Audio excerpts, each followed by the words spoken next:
আসসালামু আলাইকুম। দুঃসংবাদ এইচএসসি 2025 সালের ঢাকা বোর্ডের শিক্ষার্থীদেরকে।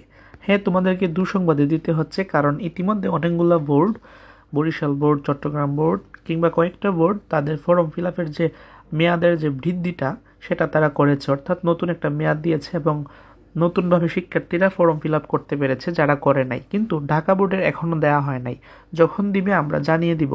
আর দ্বিতীয়টা আরেকটা বিষয় যে ঢাকা বোর্ডের কি আদৌ যে ফর্ম ফিল আপের যে নতুন ডেট কিংবা সময় যে বৃদ্ধি করেন, এটা কি বৃদ্ধি করবে কি না সেই বিষয়টা আজকে আলোচনা করবো। অনুরোধ হবে ভিডিওটি না টেনে পুরোটা দেখার জন্য, আজকে একটু বিস্তারিত আলোচনা হবে আর কি। সো এই জন্য 6 নম্বর যে অপশনটা, এটা হচ্ছে ঢাকা বোর্ডেরই বিজ্ঞপ্তি। এই বিজ্ঞপ্তিতে তারা বলছে যে 12 থেকে 17 তারিখের মধ্যে ফর্ম পূরণ করা যাবে, অর্থাৎ মার্চের 12 থেকে 17 মার্চ। কিন্তু সোনালী সেবার মাধ্যমে ফি জমা দেওয়ার সর্বশেষ তারিখ 18 তারিখ, অর্থাৎ 18 তারিখ তুমি ফি জমা দিতে পারবা। এবং ব্র্যাকেটে বলে দিয়েছে যে পরবর্তীতে ফর্ম ফিল আপের সময় বর্ধিত করা হবে না। অন্যান্য বোর্ড যেখানে তোমার ফর্ম ফিল আপের সময় বর্ধিত করেছে, বাড়িয়েছে, সেখানে ঢাকা বোর্ড তাদের পূর্ববর্তী নোটিশই বলে দিয়েছে যে তারা ফর্ম ফিল আপের সময় বাড়াতে পারবে না। সেটা হচ্ছে খুব একটা চিন্তার একটা বিষয়। যখনই যদি তারপরও বাড়ায়, আমি এখানে আমাদের কোনো কিছু বলার নাই, এটা হচ্ছে সম্পূর্ণ ঢাকা বোর্ডের নিজস্ব ব্যাপার। তারা যদি চায় বাড়াবে, যদি চায় না তাহলে বাড়াবে না। সেক্ষেত্রে আমাদের কিছু ভূমিকা থাকতে পারে, কিংবা তোমাদের কলেজের যে প্রিন্সিপাল কিংবা শিক্ষকরা, ওনাদেরও ভূমিকা থাকতে পারে, কিন্তু তাদের মোতাবেক তারা বাড়াবে না। এখন কথা হচ্ছে যে ভাইয়া, তাহলে যারা ফর্ম ফিল আপ করতে পারে নাই তাদের কি হবে? সো আমি তোমাদেরকে ডিরেক্ট ঢাকা বোর্ডের ওয়েবসাইটে আমি নিয়ে যাচ্ছি, এখন ওয়েট করুন। সো আমরা ঢাকা এডুকেশন বোর্ডের নিজস্ব ওয়েবসাইটে চলে এসেছি, এবং আমাদের যতগুলো ইনফরমেশন নেওয়া হয় কিংবা বিজ্ঞপ্তি দেওয়া হয় এখানেই দেওয়া হয়। তুমি যদি একটু লক্ষ্য করো, এখানে লেটেস্ট নিউজ একটা অপশন রয়েছে।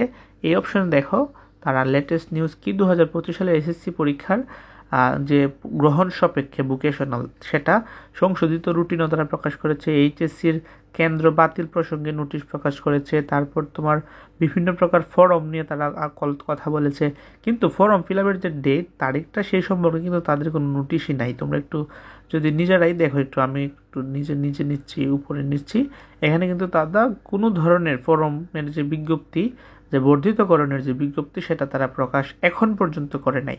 তো আমি তোমাদেরকে বলবো, আমাদের চ্যানেলটি সাবস্ক্রাইব করো এবং ভিডিও দেখলে সম্পূর্ণ ভিডিও দেখবা। কখনো ভিডিও কাটছাট করে দেখবো না, তাহলে ভালো একটা ধারণা পাবা না তুমি। অনেকে ভিডিও অর্ধেক দেখে ভালো ধারণা না পেয়ে চলে যাও। আমি এইচএসসি কর্নারে চলে গেলাম, তারপরে দেখো এখানে কোনো কিছু নাই।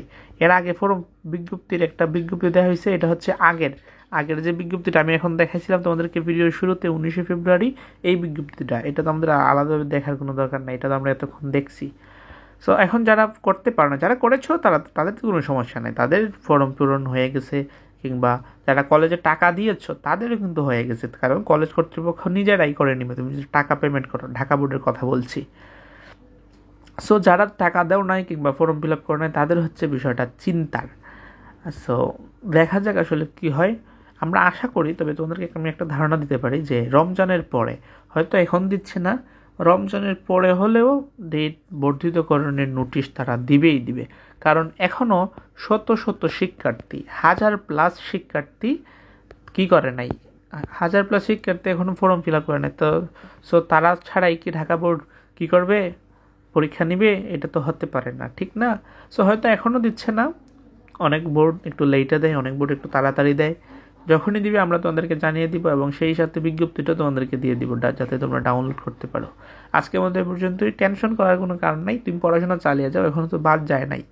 কিংবা আরেকটা কাজ আছে, তোমরা বোর্ডে যোগাযোগ করতে পারো। তবে আমি মনে করি বোর্ডে যোগাযোগ করে কোনো লাভ হবে না আদৌ, কারণ যাই দিবে সমস্ত কিছু তারা এইখানে ওয়েবসাইটে প্রকাশ করা হবে নোটিশের মাধ্যমে।